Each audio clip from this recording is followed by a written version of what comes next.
Hello, it's Billy Reeves from the Kscope Podcast here. I trust you're well. Been speaking to all 5 of TesseracT quite a lot this year, as it's been such a busy and successful year for them.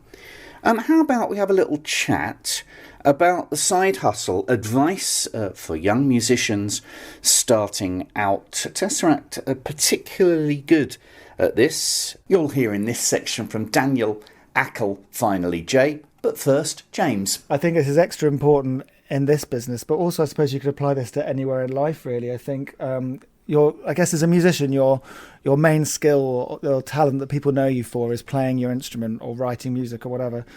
But like with anything else, you need like other life skills to execute it. You do need, and I guess you need to decide which skills those are that you want to develop. But not only in the music industry, obviously, it's making an additional living is quite important, but also just so you can further your own musical career. It's important to learn extra skills, and I think I suppose in music, I remember when I was growing up, lots of people had you can't have a fallback option. You just got to go for it, and it's it's not really as black and white as that. I think it's good to basically have a side hustle so you can survive and make money, because there isn't a huge amount of money to be made. Or sometimes there is. Sometimes you can have a boom in music and then you won't have any work for 2 years. So it is important to diversify your income streams. But also, I guess, when you're in a band, you want...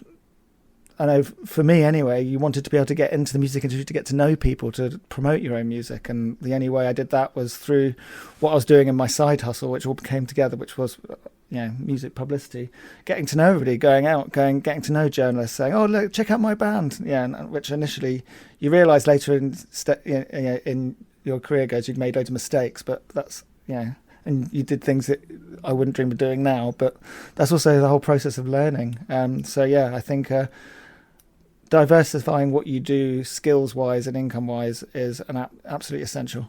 I think you do have to side hustle to begin with. You've got to find an avenue within music which is going to help you bring in some pocket money. I would say it helps to get into it sooner rather than later, especially before you have those big financial commitments as an adult, which I got completely wrong, and I did it the opposite way. Well, that's helpful. I think you've obviously got to be very willing to go out there and promote your music, and I still feel like the word of mouth today is still very valuable.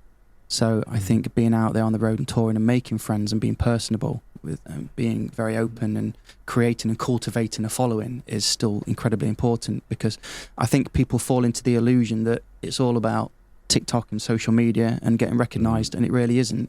I mean, don't get me wrong, there are examples of artists that have broken through and garnered a big following from social media, but it is few and far between. There are not many artists that manage to get successful and get very lucky with social media. Most people don't care, I find, unless you're willing to be a content creator and be at the grind trying to compete with what's the latest trend. I would say for me that is not where I like to sit. I want to be a creator, and I've always wanted to just do TesseracT or just sing. And I also had the illusion that actually being in a rock and metal band meant that I would have financial stability when I first started. And of course, we all know that that's not a thing. But I learned to sing, I learned my craft, and then I began to teach people my craft after, garnering a very trusting and loyal fan base. And I think that I always remember this. I had an old manager of mine from a long time ago once told me that if you can make it as an artist, if you can garner 1,000 loyal fans that will buy every CD, that will buy every piece of merchandise that you put out. So if you think about it, that's not that difficult to achieve in the grand scheme of things, 1,000 people, is it? I mean, you just got to put your focus into your music and your art and believe in it and want to do it. That's the main thing. Because obviously I've got my studio side hustle, my mixing and mastering that I do for other bands, and I've got presets and mixing tutorials on my website. I'm kind of lucky that all my studio stuff, at least in the early days, a lot of the work I got was through word of mouth from what I've done with TesserchaT. So they kind of go hand in hand. But yeah, Jay's got his, he's doing drum lessons online. I know Dan is, and he's doing his Twitch stuff. Well, we all did over COVID a little bit. Obviously, Metal's got his PR thing, so it's important. And as long as you enjoy your music, that's the most important thing. Being able to do that when you can, and just trying to balance the two is the hard bit, I think, especially when you start going on tour. Just having some kind of work or side hustle where you can be flexible. That's the hard bit, I think. I got basically a side hustle, a means of income that meant that I could go away with Tess when we were at a point where, right, we've got to go away for a month or more. Because when that happens in a band, if you've got a job in an office or at a McDonald's or at something that requires you to be in a spot, you're going to struggle very, very hard. And all of us in TesseracT do something different. Like me, I can speak for myself now. From drum lessons and a drum lesson website that I run, hence this drum kit that you can see behind me. I do everything from here. I've got a whole camera set up. I can kind of hit one or two buttons and everything's recording and all the audio's synced, and then it's really super easy for me to edit. The other guys in the band all have their own things. Dan has obviously got a lot of projects that he's working on. Ackle mixes and masters bands when he's not on the road. James runs a PR company. So, we've all got these things. But yeah, absolutely. If you're in a band and you're trying to get to a point where you want the band to reach escape velocity, you've got to be able to support yourself one way or another. And I mean, for the longest time as well, I'm not shy in sharing this, I was working as a consultant on the road, and this is the most unsexy thing to be talking about in a music podcast, but I was working for like a UK train company making graphics and a ferry company making graphics on the road, because it was, that was considerably more well paid than anything else I could do at the time, just to make a bit of money. Now, War of Being was recorded in a much more traditional way. TesseracT, of course, very much progenitors of home recording in this field of music. So I wanted to ask everybody what that was like, what the advantages and disadvantages of that was. Firstly, bass player and creative director behind the concept of the LP, Amos. Yeah, it's a wonderful collaborative experience that I think is reflected quite succinctly in the diversity of its, I know it's a bit of a contradiction there, but the diversity of sound highlights exactly the element of collaboration that's involved, the element of chaos that's involved when you bring more than one person's ideas together. And also the element of hiding away in the countryside in the middle of nowhere for 6 weeks and coming out the other side with lots of things you knew you were going to do, and then lots of things you wouldn't have done if you weren't in that scenario. You're doing something for a purpose, you must always remember that. But TesseracT is never that good at working with people coming to us and saying, you've got to do this by this time. It's not obstinance, it's not anything like that, it's not a negative thing, it's just, I think there's a level of anxiety that exists within maybe our whole generation, that doesn't quite work well when people are being prodded, and our best work always comes from when we have turned off any temporal concerns and we're just focused on the whatever it is we're doing then, without worrying about I'm gonna I need to do this in a couple of hours. So a question for Ackle: how much of it was prepared before you went into the studio, writing wise? Probably a good 80-90%, I'd say. Fair chunk of it, but a lot of it was, so for example, the first song, that was all done. Then there's a song called Echoes. That was kind of like, it felt strong, but it needed some variation putting into it. So Peter Miles, the producer, and Catherine, who's the vocal producer, they really helped just sort of jazz up one of the verses. And it's just like going a bit off the wall with what we normally do. But they suggested it, like they had a little jam with it, sent the files over to me. I was like, oh yeah, I like this. And it's just a little bit 9 Inch Nails-esque sort of element to it. It's a bit of industrial-ish, only a little twinge of it, but it just keeps it interesting and fresh. I think having a little extra. The majority of the writing process, from my point of view, like the demoing, but that was the same with me, just writing at my place, getting ideas together. But it was very different with us just being together for 6 weeks and just experimenting. And especially like we had we were talking about this the other day. There's a song called Legion. It was just like a 2-minute song or an idea, a seed of a song, and I didn't know what to do with it. Like we all kind of wanted to use it, but I didn't know how to finish a song or what to do with it, where to go with it. And everyone was keen to use it. I think I was busy recording guitars for another track, and then Moss and Jade come in and said, oh, come have a listen to this. We've had a little jam with something that might work with this seed that I had listened. I was like, oh, nice, yes, I like this. This is good. And then it all started to gel, and it's the exciting bit when it's fresh and new, and it's just it just flows really quickly. It just turned into what Legion is now, like really quickly. And then Dan did something really poignant on it as well. So yeah, it's like that, and there's some other examples of that where it all just came together. So with most of the bands I know from my youth together in the studio for 6 weeks, creative tensions that have been right punch-ups. How about TesseracT, Daniel? There were no fist fights. we're too reasonable for that. I think there was a little bit of demoing for a few years. So we'd already got or developed a handful of seeds, if you will.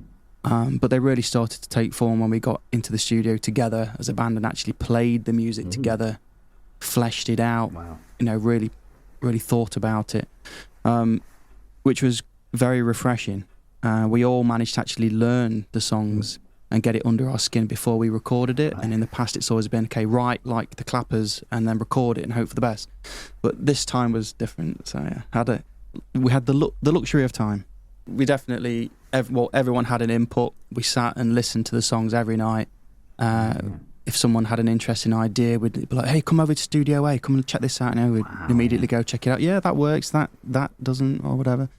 It was a very pleasant experience. It didn't come without its challenges. It was the first time with us working with more than just the members of TesseracT. We had different influences, different opinions, different approaches to writing music. But it all worked out in the end, and there were some great contributions from Pete Miles, who is the producer over at Middle Farm. I also worked with a vocal engineer this time around, rather than doing it myself, which was a real pleasure, and that's Kat Marsh, her name is, and she is the owner of Choir Noir, and she's an amazing artist that goes under the name of Sestra, and she has one of the most incredible voices, but is one of the most underheard artists, and it just breaks your heart because it's she's so talented. And we sat together. She recorded me while I was tracking, which freed me up from behind the desk, which was amazing.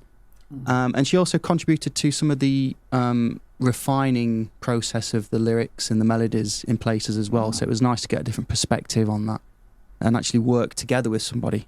Question for James Monteith then, getting together and plugging into an amp, would be, what are the advantages and perhaps disadvantages of all being together in the studio for 6 weeks? I think the advantages are definitely creatively and from a more collective input. There are a few jam sessions which ideas were developed out of, and jamming's not something that TesseracT's ever done traditionally, mainly because you can't really jam lots of these ideas because you've got to learn them first because they're quite complicated.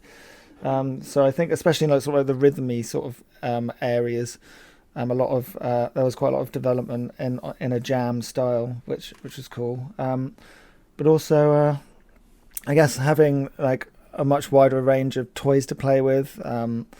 I think that was fun. There was even fun bit where there's a big drum section in one track where we sort of we got loads of us on like tom drums and snare drums, almost making like a real big build up of percussion, and And so I guess creatively it really opened up a lot of things. I guess disadvantage was it was a much more expensive record to make than previous records. But also when it went into the mixing stages, Ackle in particular also, he mixed it in his home studio, so he also was able to still do any tweaks and changes as he would have done the traditional way anyway. Big gap between albums, so Jay, being the drummer of course, was raring to go. I am incredibly excited about this one. It's been too long since Sonder. Yeah. It's been 5 years, and I think we would have had material sooner had COVID not got in the way. Yeah.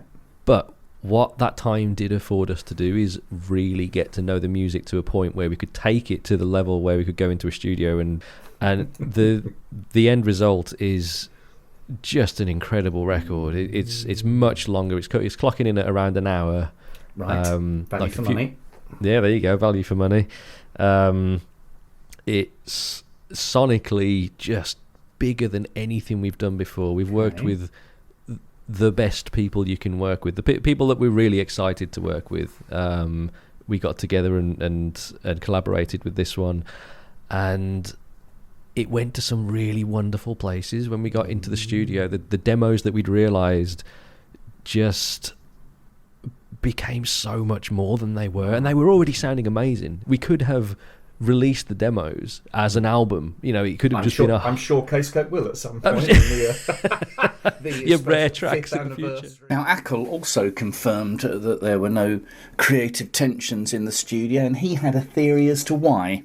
I think we're too chill for that, or we were too busy drinking wine when it got to that point. So this could be difficult. Let's just stop and have a wine and battle it tomorrow. I want creative tension of this fight. We're too British for that. Yeah, no, I guess so, yeah. Now, of course, War of being not only an album, not only a video game, but also, of course, a massive world tour, which is still ongoing at the time of recording. So I asked all of the Tesseractians on tour who's the rock and roll animal, and conversely, who's the quiet one? Amos gave his opinion first up. Well, I mean, yeah, James has a nickname of Metal. And yeah, Jim Metal. Yeah, I mean, he's a force of nature. The rest of us, it depends, because sometimes it's myself and Ackle talking shit until 6 o'clock in the morning with a whiskey. And we've done that on many occasions. But other time, I mean, Dan tends to go to bed fairly early just because he likes to look after his voice, which is... Of course, yeah. Jay tends to fall asleep fairly early. So, yeah, I mean, but we're all typical bands. We cover the whole gamut of the modern day rock and roll, with old style rock and roll all the way through to meditation and yoga. So we've got it all covered. Jay also picked out Jim Metal as the rocker of the band. I say partying and rocking out. It's his way of networking. So right. James, he's got his PR company, and pretty much every single day he's meeting someone at a venue that's a band or someone in the industry that's to do with that. So, and when you do that, inevitably a beer or 12 are involved. Yeah. So that's James. But also the sort of music, the area in which TesseracT work, you need a James Monteith. You do, I think. So who's there meditating with their whale sounds on their iPod? Kind of the rest of us. I would have said back in the day it would have been Moss. But honestly, now all of us are just kind of, Ackle sleeps all day. Ackle will just stay in his bunk and sleep until sound check, and then get out, and then it's kind of crazy. That must be quite healthy, though, because there is such a thing as early birds and night owls. It's been proven. I read a book about it recently called "Why We Sleep." I've read that. Yeah, great. Well, then tribes. That's how you protected the tribes. The tribe is only weak between 1 in the morning and 4 in the evening. So who's is always up? Who's always happy about it? Who's the moaner? I'm the moaner. It's the drummer. I'm literally the moaner. Oh God, I can't lift anything else. It's the worst. I'm the moaner though, because I I get so pissy if my sleep is messed up. But like, I mean, if you read that book that you read, you know that getting bad sleep is terrible for you. Yeah. And on tour, you get pretty terrible sleep. On a bus, it's fine. But if we've done this a lot, where you play a show, you're doing a festival in Helsinki, and then, oh, by the way, guys, we've got to get to Italy, or we've got to get to like South Germany overnight for we've got a 3 p.m. stage time, so you're finishing at like 1 a.m. straight to an airport, and there's a bunch of that where there's just no rest, no time for rest in between. And finally, what kicked this world tour off was the band's first visit to Chile, which Dan first and James second were really effusive about. It definitely made us feel like celebrities. It was very, very nice. Like every airport that we landed in, there were a crowd of people with CDs and LPs wanting to be signed. After the show was absolutely crazy. People hanging around an hour and a half just to say hi. You know, it's just really... And also, the crowd participation was next level as well. I don't think I've ever played a gig ever in my career where the audience sing all the way through from start to finish. But they did. It was amazing. It was amazing. I feel like it was a tour that we didn't really realise we needed, but we absolutely did. Because since COVID, we haven't done any headline stuff at all. And we've had some great support opportunities, but always with support shows. It's not your audience, so you're working a lot harder to win people over. Whereas when you do headline shows, it's a lot easier in that sense because you're playing to your already converted fan base. And so they were our first headline shows since pre-COVID, and it was just really nice to have such a warm response. You know, people singing along and having a great time, and it definitely it was a good morale boost leading us into the upcoming album campaign. Brilliant. Right, that's your lot. Thanks very much to Jay, to Ackle, to James, to Moss and to Daniel for their time this year. You'll find the Kscope podcast wherever you find your podcasts every month, with interviews from the acts and exclusive music from the label to listen to as well. 165 episodes old now. My name's Billy Reeves, and I think we should play out, shouldn't we, with the single version of Echoes. Hope to have your company again soon. Ta-ta!